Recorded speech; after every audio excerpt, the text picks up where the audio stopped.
self-publishing for those books. Where I say, okay, I don't want to do a profit, I just want to get the money in that I put in. But then I have the titles available, because for a storyteller it's painful that you did tell the story and it's out there.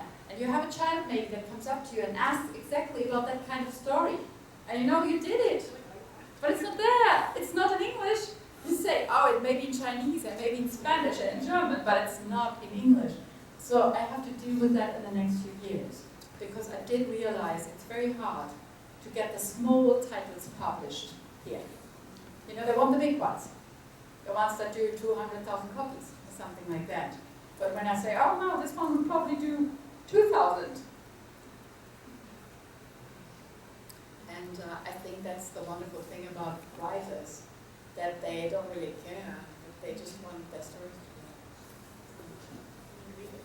Yeah, and there are very many different readers, and they want very different stories.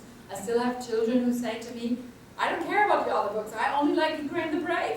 You know, or there are others, there's a series in Germany that's so wildly successful that I think they sold 5 million books. They've done 3 movies. They're doing a TV series, and it's still not in English.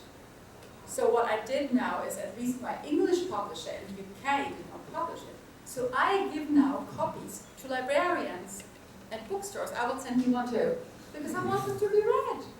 You know, and the Americans just don't do that serious. So they're like, oh, we're not sure, it's very European. And I say, yeah, but that's exactly what children like when I read the leaflet. I cannot hide that I'm European, although I live here. But that's maybe the spice that makes it a little different. Exactly.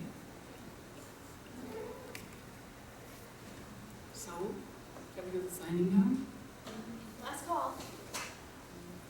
Okay.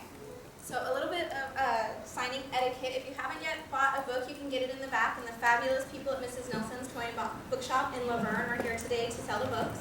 If you brought books from home, you can absolutely get them signed. We do not have any type of policy disallowing that. Any book that you read and that you sign is fabulous. We also have some crafts set up for children, teenagers, and adults in the children's storytime room. So if you'd rather go and do a craft and come back and get your stuff signed after,